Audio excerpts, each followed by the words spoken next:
Hello hi నమస్తే welcome to big news. నేను మీ గౌసుద్దీన్ షేక్. ఉన్నదే రాస్తా, చూసిందే చెప్తా.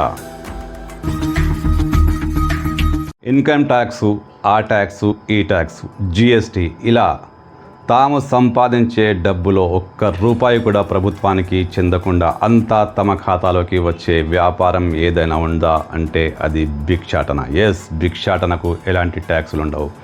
ఇదే కారణంగా ముంబైకి చెందిన భరత్ జైన్ ఇండియాలోని భిక్షగాళ్లలో నెంబర్ 1 భిక్షగాడుగా, అత్యంత సంపన్నమైన భిక్షగాడుగా మారిపోయాడు. అతను ఇప్పుడు వార్తల్లో నిలిచాడు. ఎస్, భరత్ జైన్ అపర కోటీశ్వరుడు.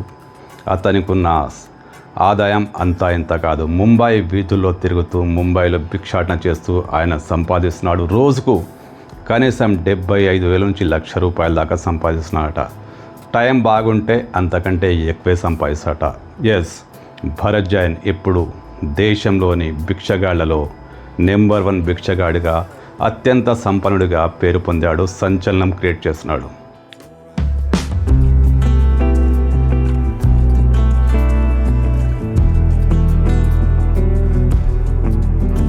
మహారాష్ట్రకే చెందిన ఈ భరత్ జైన్ ముంబై వీధుల్లో గత 40 ఏళ్లుగా భిక్షాటన చేస్తున్నాడు. భిక్షాటన చేస్తూనే పెళ్లి చేసుకున్నాడు. 2 పిల్లల్ని కన్నాడు. రోజుకు మొదట్లో 20,000, 30,000 సంపాదించేవాడట. ఇప్పుడు 75,000 నుంచి ₹1,00,000. కనీసం ఏమీ లేకున్నా 60,000 సంపాదిస్తున్నాడట. అంటే నెలకి ₹1,00,000 సంపాదించే భిక్షగాడు రోజుకు 2,000 నుంచి 6,000 సంపాదిస్తాడట. టైం బాగుంటే అంతకంటే ఎక్కువే. ఇప్పుడు ఇతను బాగా ఫేమస్ అయిపోయాడు. దేశంలోని భిక్షగాళ్లలో అత్యంత సంపన్నవంతుడిగా మారిపోయాడు. ఇతనికి ఖరీదైన విల్లా ఉంది ముంబైలోనే. దాని విలువ 1.4 కోట్లంట. అంటే 1.5 కోటి విలువ. అంత విలాసవంతమైన విల్లాలో అతను తన ఫ్యామిలీతో, అమ్మ నాన్నలతో, 2 పిల్లలతో, భార్యతో ఉంటాడు. అతనికి 2 షాపులు ఉన్నాయట ముంబైలోనే. దాని ద్వారా కూడా నెలకి, ఆ 2 షాపుల ద్వారా నెలకి 30,000-40,000 వస్తాయట. ఇదే కాకుండా చిన్న చితక వ్యాపారాల్లో కూడా పెట్టుబడి పెట్టాడట. అంటే భిక్షాటన చేస్తూ వచ్చిన ఆదాయాన్ని పక్కా ప్లాన్ ప్రకారం, ఒక ఎకనామికల్ ప్లాన్ ప్రకారం ఖర్చు చేశాడు, పెట్టుబడిగా పెట్టాడు. డబ్బు దుర్వినియోగం చేయలేదు. ఇంతింత ఇవ్వటుడింత అన్నట్టు ఆయన ఆస్తులు పెరిగాయి. ఇప్పుడు కోట్లలో అతని ఆస్తులు కొనసాగుతున్నాయి.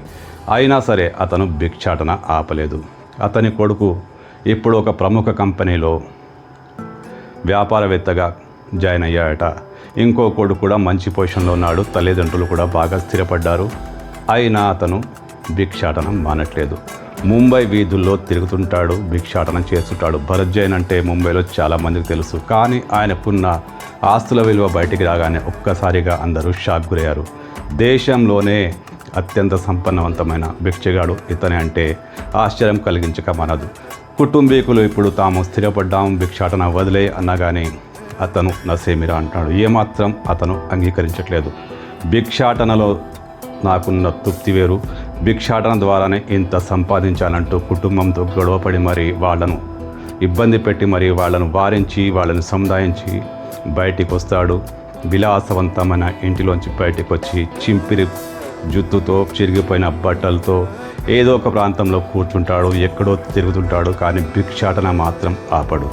అతని ఆదాయం అదే. జిఎస్టీ లేదు, పాడు లేదు. కోట్లు సంపాదిస్తున్నాడు. మరి భిక్షాటన ఎలా వదిలేస్తాడు?